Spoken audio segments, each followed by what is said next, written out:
From Nashville's WSM Radio, the original home of the Grand Ole Opry, this is a Coffee, Country, and Cody podcast. Hey, it's Charlie Matos, and in this episode, we sit down with John Carter Cash and chat about the new documentary, Johnny Cash, The Redemption of an American Icon. It was a fascinating conversation. I hope you enjoy our sit down with John Carter Cash.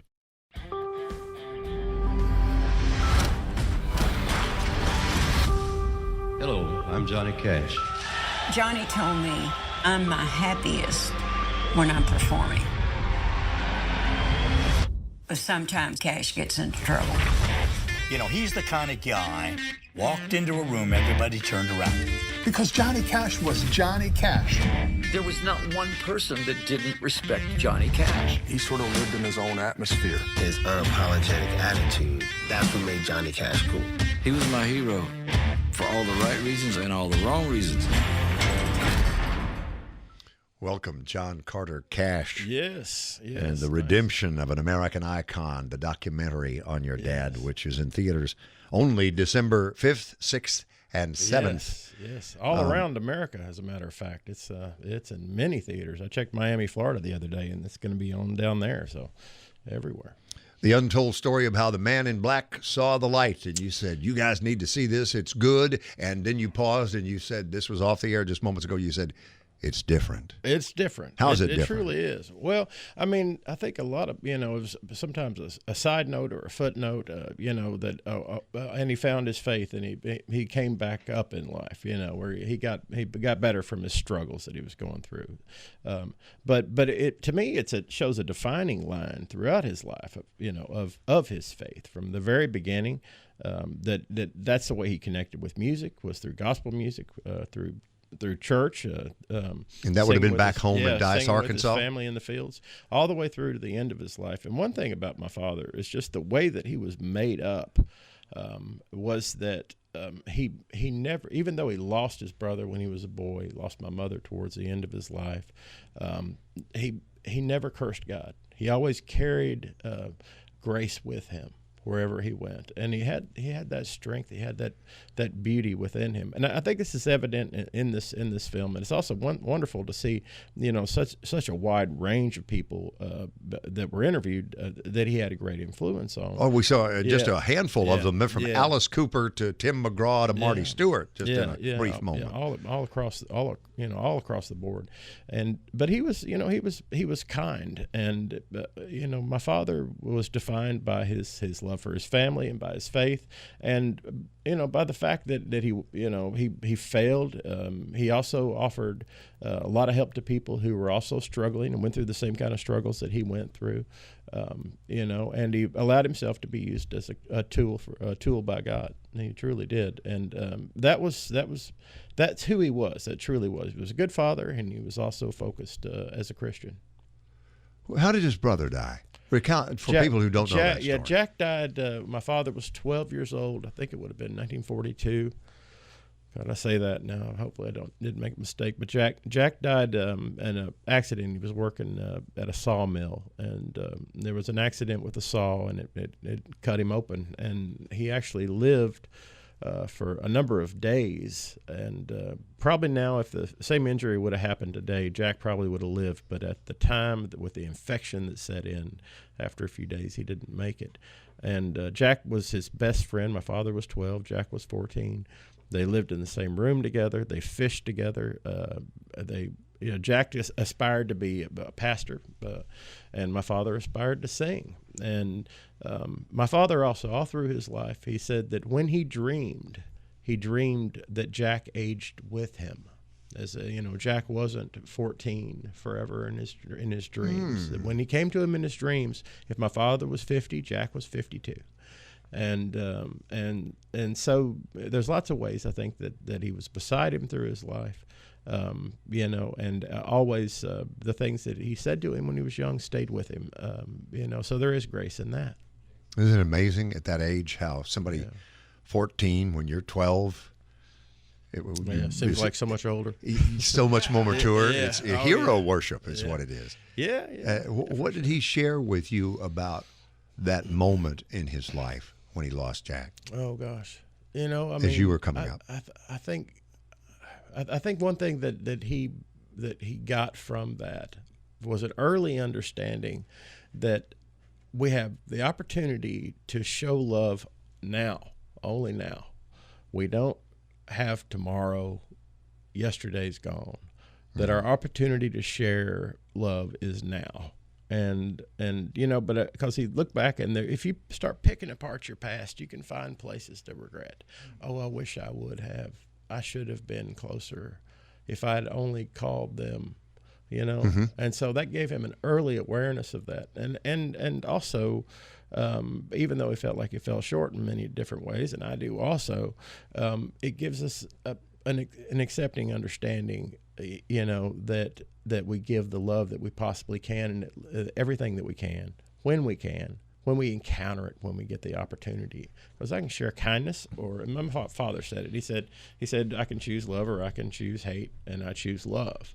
And it's like, so it's a choice every day, and it's also a weight and measures, and it's up to us where we put the balances. I heard him once say that he was regarding the war and people's stance, and this was Vietnam, that he was a dove with talons. With talons, he said. Yeah, That's great.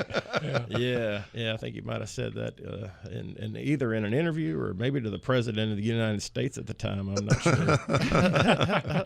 I think what I loved most, especially in his latter years, that humanity showed through. You know, there are those who don't want to age, and I love the fact that he aged publicly, and those American recordings that you were so instrumental in working with him on, they're beautiful in their simplicity and the fact that he allowed himself to be exactly who he was. You know? That's true, and that, you know, even though he faced infirmity and all his sicknesses and whatnot, that he endured and carried on. And people ask me that, well, what's the most important thing your father ever said to you? Well, it wasn't necessarily something that he said. It was the way he lived at the end of his life while he was dying, that he continued on, that even though he couldn't, his eyesight was gone, he couldn't read, he couldn't memorize lyrics for a new song, he sang the songs that he loved from when he was young at the very end of his life, and he kept going. He persisted. He endured, and that spirit of endurance is like, but you know, we don't want to think about that part of our lives. But when we get there, it's going to be very important that we remember lessons, possibly like that Johnny Cash taught us. We saw Sister Joanne, in that little piece as we were coming back from the break, and Tommy, and here in this town in Nashville, they are fixtures, as was your father. What was their relationship? Oh, they were very close. But Tommy and Joanne were younger than my father by a few years, but they were very close. And also, you know, in their faith, my father and his whole family, you know, practiced Christianity. But Joanne was a minister with her husband Harry, who passed away not too long ago, sadly. Cowboy Church. But yeah, it made her. And then she went back to Dyess, Arkansas, where my father grew up in Dyess, Arkansas, and during the making of this film, went back there and recanted her memories, and there's very poignant, heartfelt points in that film with her going back to Dyess, Arkansas. John Carter Cash, stay with us. We'll be right back with more on 650 AM WSM, and you're watching. Has all the partying, all the money, all the fame, all that. Something that's not going to last. And you begin to realize there's got to be something more. Past that is a guy who's broken and knows he needs God. It's hard to put a finger on and say, this is the person that he was, because there was so much to him. He was darkness and light, living in the same body, and one fought against the other. He wanted to be the biggest thing in the world, and he became the biggest thing in the world. And then he stepped back, and he said, that's not all there is. There's no lonelier place on earth for a man to be than separated from God. He faced himself, he faced his temptations, he faced his worldliness, and came out wanting to be right with God. It's a biblical precedent that God uses complicated people. Wow. John Carter Cash is in studio, and on the 5th, 6th, and 7th of December in theaters nationwide, the documentary that you just saw a clip from there, Johnny Cash, The Redemption of an American Icon, which you produced. Executive producer. Worked a lot in the processing of the script and some of the imagery, and then who would be interviewed here and there and all that, and then in the editing world of it. At this stage of your life, is there a moment where you find something you've never seen or heard before? Oh, I think the more I look at my father's writings, the more I find things that because he wrote so much through his life, scraps of paper, whatnot. But there's always something that I find that is maybe it reminds me of something that I didn't know about him as well. His sense of humor will pop up in a letter that he wrote to someone. He was also, my father was very giving. He was always willing to give. And one thing is... And take people in. Yeah, take over people at your house. Your buddies, I know. Yeah. Ira Dean comes to mind. Ira Dean, yeah. No, he did. Yeah, Ira and I we were crazy, running wild in our early 20s. Ira, I think after the third or fourth day sleeping on the couch at my dad's house, he said, "Hey, you okay with this, Mr. Cash?" And I think my dad said, "Just turn it up, boys," or whatever. I still see Ira Dean a whole lot. So, still, and he was a good friend of the family. I'm sure you miss him every day, but the wealth of audio and video and the writing, does it still feel like he's there with you every day as well?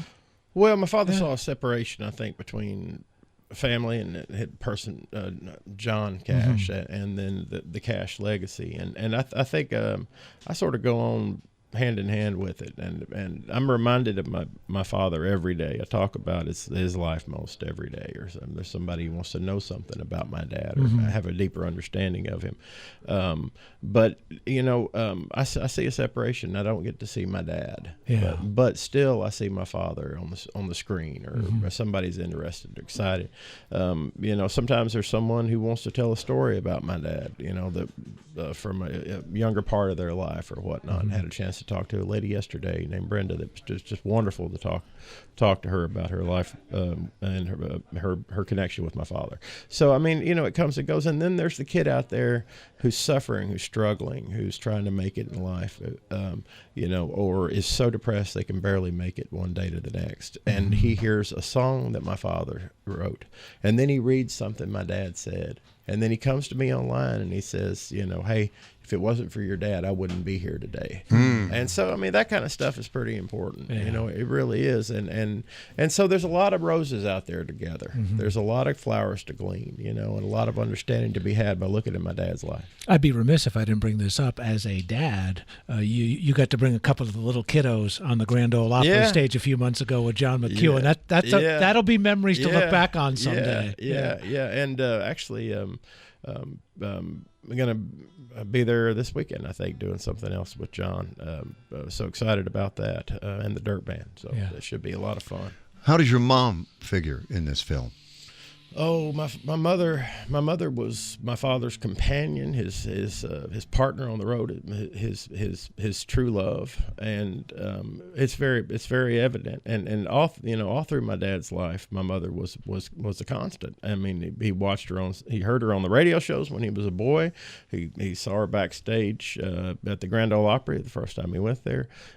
He fell in love with her, I think, before he even knew that he did, and my mom was very afraid of that love at first, but I think that that they were meant to be together, and that's true. They were meant to be side by side, and nobody can ever argue that, no matter what. And I'm number one most grateful for that in the world, because I would not be here if they hadn't.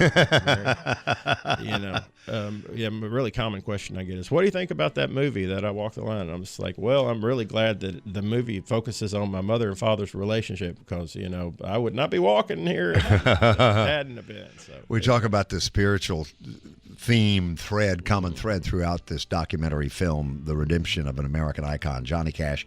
And again, nationally in theaters the 5th, 6th, and 7th of December. There's more. It's distributed worldwide by Lionsgate. You can go to johnnycashmovie.com to find out more. You're actually encouraged to wear black dressed like the man in black would have dressed when you attend one of these showings, I'm told. All right. Well, I'm wearing green today. Well, the man in green is not taken. Hey, no, that's it. That's it. We grew up with Mr. Green Jeans on Captain Kangaroo. Yeah, but Captain Kangaroo. That's right. But I want to know how he and Billy Graham, or they, your mom and dad and Billy Graham, became friends, and how they influenced each other. I know that I think it was Franklin was really loving my father's music, and I think Billy was trying to find a way to relate. This is a story Billy tells anyway, a way to relate to Franklin, and so he reached out to my father to connect with my dad because he thought that Franklin might think he was cooler if he did. That's what Billy said. But my father and Billy were Christian brothers, and Dad, if he had to make a decision, like for instance, they used that famous picture of my father. He was raising his middle finger at the camera. Yeah, sure. We won't show that on the screen. But that was an Opry photo, wasn't it? Opry Ryman, maybe? It was at it was in San Quentin, actually. My grandmother Maybell's in the background. You can see her standing in the background of that photo. But Dad it was when he won the Grammy for the best country album, and they were going to put that picture in a magazine. And Dad called Billy and asked him what he thought about the usage of that. And then Billy said, well, you just do whatever you feel like you need to do. So I think that, Billy said, I don't know, you'd make the decision. But that was the kind of thing that my dad would call Billy for, if it was something that was a question about a morality issue, whatever. And Billy would just usually say, well, what do you feel? But they supported each other. They were friends. And they had that great kinship that they carried with them throughout their lives. I remember vividly being in San Antonio on business. I had worked there for many years in that market, had come to Nashville to WSM and the Grand Ole Opry. You used to work somewhere else? I've been here a long time, John Carter. Yeah. Almost 29 years now. Yeah. But I remember watching him on Larry King one night, and he was just talking about his life. Yeah. And they got, again, to the spiritual side of this. He said, Larry, I know I'm going to heaven because I already know what hell's like. Something I'm paraphrasing. How difficult life had been for him and where he was in that journey. Yeah. And he lived several more years. Because Larry was always very curious about that. Dad told me too. He said, I think it's hard for us to judge heaven as humans because we always want something more, And I think that maybe we've already even experienced little bits of heaven in life, but we don't notice it because, we're thinking we need something more as humans, and so I think it's about gratitude and it's about grace again. So wish we had more time, John Carter. Always love seeing you, man. Man, good talking to you. Good to see both of you fellas. Who's hanging around the studio these days? Who are you working with? I'm working a lot with my wife, Anna Christina Cash, and she's writing some wonderful country pop music. That's a lot of fun. Just working a lot with her at this point, focusing on her new recordings, and so that's a great blessing. And then on my own stuff, always working on my music, really, really blessed. Also, I got to give love out to the Loretta Lynn's family out there, who I'm very close to, and really miss Miss Loretta, and I miss her all the times that we had in the studio. So what a blessing. Was it over 100 songs you did with her in the final years? 6 different songs that she got vocals on.